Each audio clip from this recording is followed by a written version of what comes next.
का शेष भाग ख श्रीमद् भागवत महापुराण के प्रथम खंड के अष्टम स्कंद के अथा दशमाध्याय देवासुर संग्राम। यहाँ ख से आरंभ होता है, ख के रूप में आरंभ होता है। इंद्र की शोभा ऐसे हुई मानो भगवान सूर्य उद्याचल पर आरूढ़ हो और उनसे अनेकों झरने बह रहे हो। इंद्र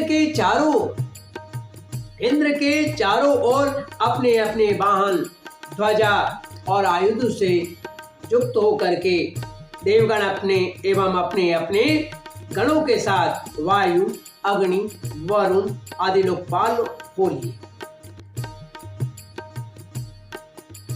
दोनों सेनाएं आमने सामने खड़ी हो गई। दो की जोड़ियां बनाकर वे लोग लड़ने लगे।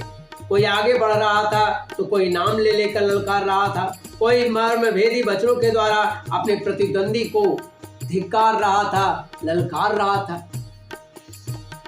बलि इंद्र से, स्वामी कार्तिकेय तारकासुर से, वरुण हेति से और मित्र प्रहेति से भिड़ गए। यमराज कालनाभ से, विश्वकर्मा महेश से, संबरासुर त्वष्टा से तथा सविता विरोचन से लड़ने लगे।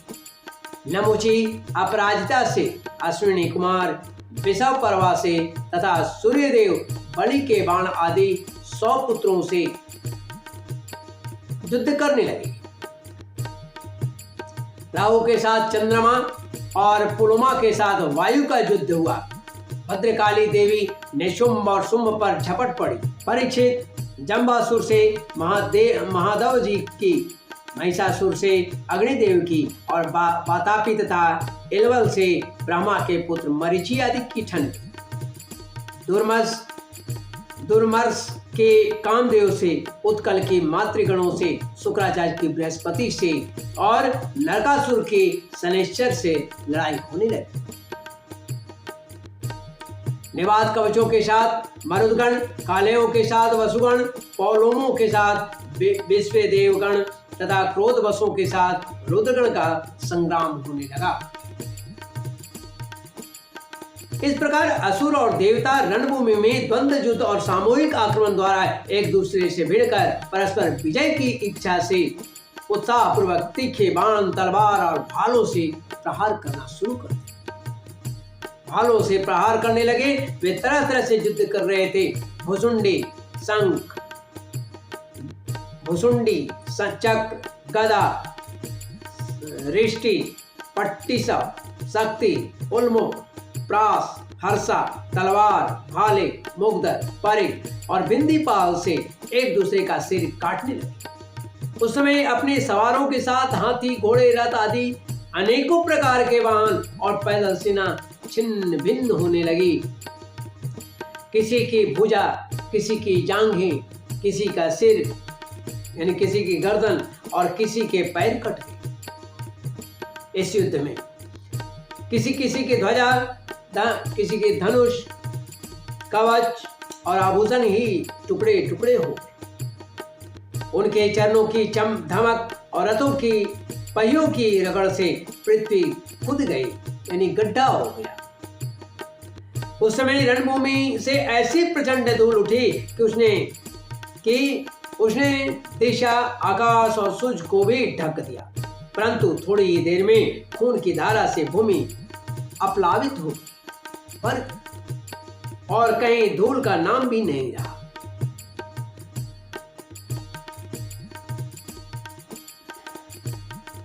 तदंतर लड़ाई का मैदान कटे हुए सिरों से भर गया।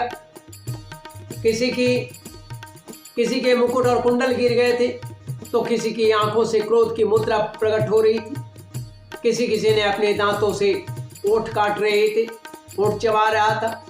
बहुतों की आभूषणों और शस्त्रों से सुसज्जित लंबी लंबी भुजाएं कटकर गिरी हुई थी और बहुतों की मोटी मोटी जांघें कटी हुई पड़ी थी। इस प्रकार रणभूमि बड़ी भीषण दिख रही थी। तब वहां बहुत से धड़ अपने कटकर गिरे हुए सिरों के नेत्रों से देखकर हाथों में हथियार उठा वीरों की ओर दौड़ने और उछलने लगे। राजा बलि ने 10 बाण इंद्र पर मारा। 3 उसके बाण ऐरावत पर, 4 ऐरावत के 4 चरण रक्षकों पर और 1 मुख्य महावत। इस प्रकार कुल 18 बाण छोड़े। इंद्र ने देखा कि बलि के बाण तो हमें घायल करना ही चाहते हैं, तब उन्होंने बड़ी फुर्ती से उतने ही तीखे भल नामक बाणों से उनको वहां तक पहुंचने के पहले ही हंसते हंसते काट डाला। इंद्र की यह प्रशंसनीय फुर्ती देखकर राजा बलि और भी छिड़ गए। उन्होंने एक बहुत बड़ी शक्ति जो बड़े भारी लुके के समान चल रही थी उठाई, किंतु अभी वह उनके हाथ में ही थी, छूटने नहीं पाई थी कि इंद्र ने उसे भी काट डाला। इसके बाद बलि ने एक के पीछे एक क्रमशः शूल, प्रास, तोमर और शक्ति उठाई, परंतु वे जो जो शस्त्र हाथ में उठाते इंद्र उन्हें टुकड़े टुकड़े कर डालते। इस हस्त लाघव से इंद्र का ऐश्वर्य और भी चमक उठा। हे परीक्षित, अब इंद्र की फुर्ती से घबराकर पहले तो बलि अंतर ध्यान हो गए, फिर उन्होंने आसुरी माया की सृष्टि की, आसुरी माया फैलाना शुरू किया। तुरंत ही देवताओं की सेना के ऊपर एक पर्वत प्रकट हुआ।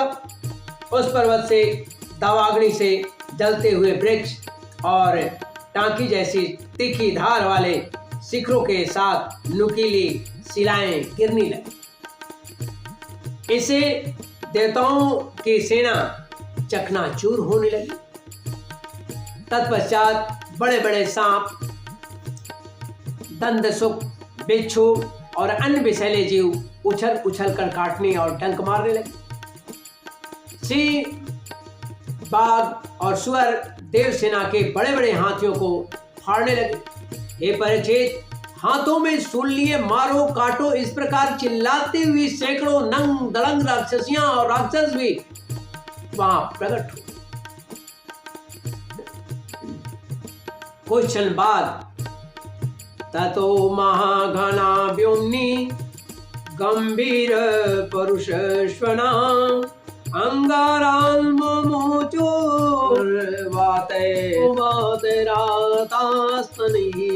नव श्रेष्ठो दैत्येन सुमान्वनि श्वसन सारथि संवर्तक इवात्युग्रो विबुध ध्वजिनी मधाक। कुछ ही क्षण बाद आकाश में बादलों की गलगोर घटाएं मंडराने लगी। उनके आपस में टकराने से बड़ी गहरी और कठोर गर्जना होने लगी, बिजलियां चमकने लगी और आंधी के झकझोरों से बादल अंगारों की वर्षा करने लगे। इस सभी बलि की माया। दैत्यराज बलि ने प्रलय की अग्नि के समान बड़ी भयानक आग की सृष्टि की। वह बात ही बात में वायु की सहायता से देव सेना को जलाने लगे। थोड़ी ही देर में ऐसा जान पड़ा कि प्रबल आंधी के थपेड़ों से समुद्र में बड़ी बड़ी लहरें और भयानक भंवर उठ रहे हैं और वह अपनी मर्यादा छोड़कर चारों ओर से देव सेना को घेरता हुआ उमड़ता आ रहा है। इस प्रकार जब उन भयानक असुरों ने बहुत बड़ी माया की सृष्टि की और स्वयं अपने माया के प्रभाव में छिपे रहे, न दिखने के कारण वह प्रहार भी नहीं किया जा सकता था, तब देवताओं के तनिक सैनिक बहुत दुखी हो गए। हे परीक्षित, इंद्र आदि देवताओं ने उनकी माया का प्रतिकार करने के लिए बहुत कुछ सोचा विचारा, परंतु उन्हें कुछ भी नहीं सूझा। तब उन्होंने विश्व के जीवनदाता भगवान का ध्यान किया और ध्यान करते ही वे वहां प्रकट हो गए। और भगवान जब प्रकट हुए तो उनकी झांकी कैसी थी? सुपर्णां सकृतांग्रि पल्लव पिसंगे वाशा नव कंजलोचन अदृश्यताष्टायुधे बाहुरुल्लसच्च श्री कौस्तुभानर्घ्य किरीट कुंडल। भगवान वहां प्रकट हो गए हैं। उनकी अद्भुत सौंदर्य सुंदरता है, बड़े ही सुंदर झांकी थी। गरुड़ के कंधे पर उनके चरण कमल विराजमान थे। नवीन कमल के समान बड़े ही कोमल नेत्र थे। पीतांबर धारण किए हुए थे। 8 भुजाओं से युक्त थे। 8 भुजाओं में आयुध, गले में वैजयंत कौस्तुभ मणि, मस्तक पर अमूल्य मुकुट एवं कानों में कुंडल झलमला रहे थे। देवताओं ने अपने नेत्रों से भगवान की इस छवि का दर्शन किया। अब प्रभु के उपस्थित होते ही असुरों की जो माया थी, कपट माया था, प्रभु के सम्मुख होते ही वह विलीन हो गई। वह तत्काल विलीन हो गई। तस्मिन् प्रविष्टे सुरकोट कर्मसा माया विले सुरमयी नामयी यशो स्वप्नो यदा हि प्रतिबोधयागते हरिस्मृत सर्व विपद विमोक्षण। परम पुरुष परमात्मा के प्रकट होते ही उनके प्रभाव से असुरों की वह कपट भरी माया विलीन हो गई। ठीक वैसे ही जैसे जग जाने पर स्वप्न की वस्तुओं का पता नहीं चलता। स्वप्न की वस्तुओं का पता नहीं चलता, ठीक ही है। भगवान की स्मृति समस्त विपत्तियों से मुक्त कर देती है, विपत्तियों को काट देती है। भगवान अपनी शरण में ले लेता है। बोलिए श्री नारायण भगवान की जय। इसके बाद कालनेमी दैत्य ने देखा लड़ाई के मैदान में गरुड़वाहन भगवान आ गए हैं। तब उसने अपने सिंह पर बैठे बड़े वेग से उनके ऊपर एक त्रिशूल चलाया। वह गरुड़ के सिर पर लगने वाला ही था कि भगवान खेल खेल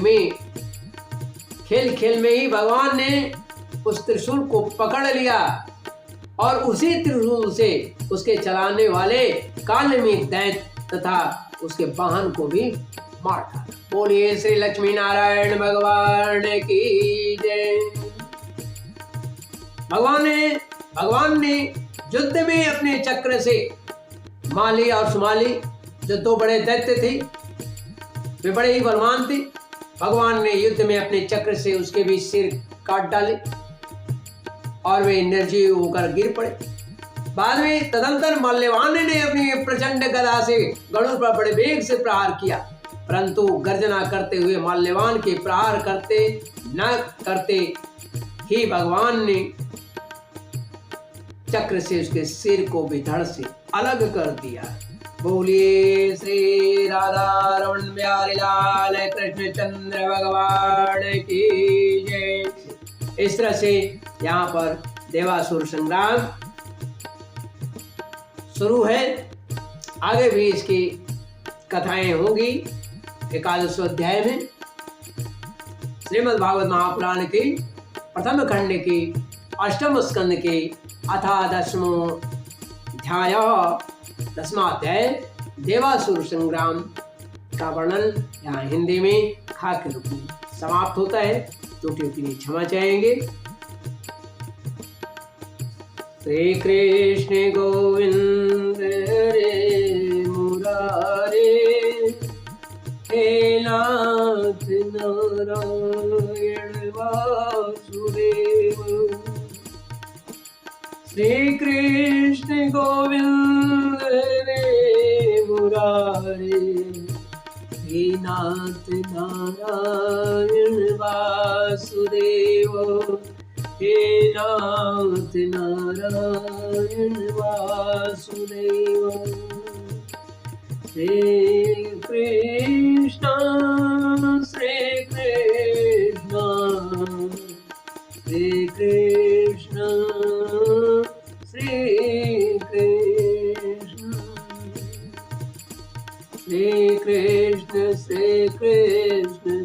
कृष्ण श्री कृष्ण श्री कृष्ण राधे श्री कृष्ण राधे श्री कृष्ण श्री कृष्ण श्री कृष्ण राधे श्री कृष्ण श्री कृष्ण श्री कृष्ण राधे श्री कृष्ण श्री कृष्ण श्री कृष्ण राधे श्री कृष्ण श्री कृष्ण श्री कृष्ण राधे श्री कृष्ण श्री कृष्ण श्री कृष्ण राधे ओम नमो भगवते वासुदेवाय ओम नमो भगवते वासुदेवाय ओम नमो भगवते वासुदेवाय ओम नमो भगवते वासुदेवाय